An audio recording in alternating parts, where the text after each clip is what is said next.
Hello from New Orleans, the Big Easy. I'm here visiting the set of a movie about the 2010 Deepwater Horizon oil spill. It stars Mark Wahlberg, Kurt Russell and John Malkovich amongst others. It's going to be releasing next year, but I'm about to catch up on a few miles. Thought I'd catch you up on some of the entertainment news stories from this past week that I think are worth talking about, worth knowing.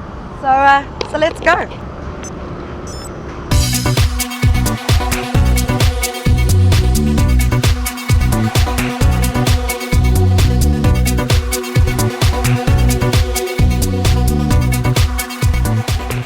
Is the glorious Mississippi River. We are in the south, which means it's very hot. 34 degrees Celsius, 100 degrees sometimes, 90 odd degrees Fahrenheit for my American friends. But we're in the south, which means this is where, a few states over, where Harper Lee's new book, Go Set a Watchman, is set. And that story has been the literary event. It came out on Tuesday. In the literary event of the season, had so many people talking about the portrayal of Atticus Finch and how it's kind of changed in this book. One of the most revered characters in literature, and he's been painted in darker, more racist undertones, and a lot of people are unhappy with this. But I think as more and more people read the book, form their own opinions, perhaps it'll be all part of the discussion on race that literature can add to. And now there are reports as well that there are two more novels that may be coming from the 89-year-old author as well, so perhaps we haven't heard the last from Harper Lee yet.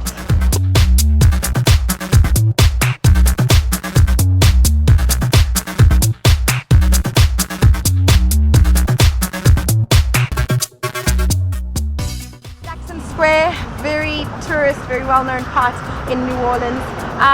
Another big story this week was the announcement of the Emmy nominations. And Game of Thrones, no matter how much controversy it seems to court for its depiction of women,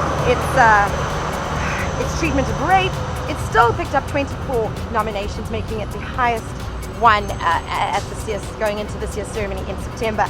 Other things to note: American Horror Story Freak Show also picked up about 17 nominations, making it a high contender. And then I think something to really get excited about, even though it feels like it's history that needs to finally catch up to itself, is Taraji P. Henson and Viola Davis both becoming two black women for the first time to be nominated at the same time in the category for Outstanding Lead Actress in a Drama Series. If either of them wins or goes on to win, it will be the first time a black woman has won in that category, which is really shocking if you think about the history of the Emmy Awards.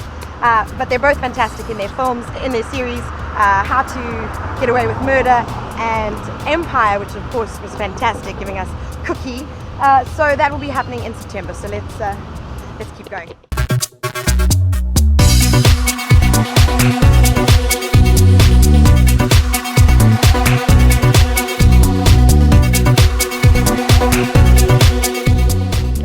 Cafe Du Monde, which, as everybody knows, is the place to go for coffee and beignets. I think I need to finish off a few more miles before I can go there.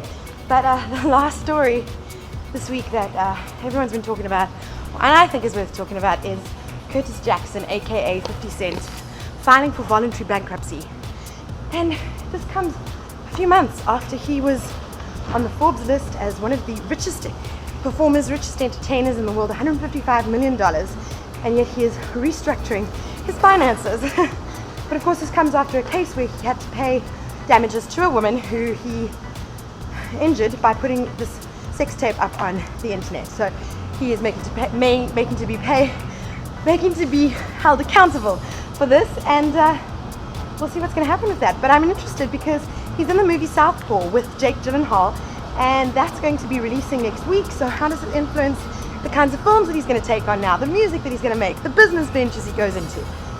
50 Cent, 50. So gonna head off to Cafe Du Monde once I'm finished. See you next week, hopefully.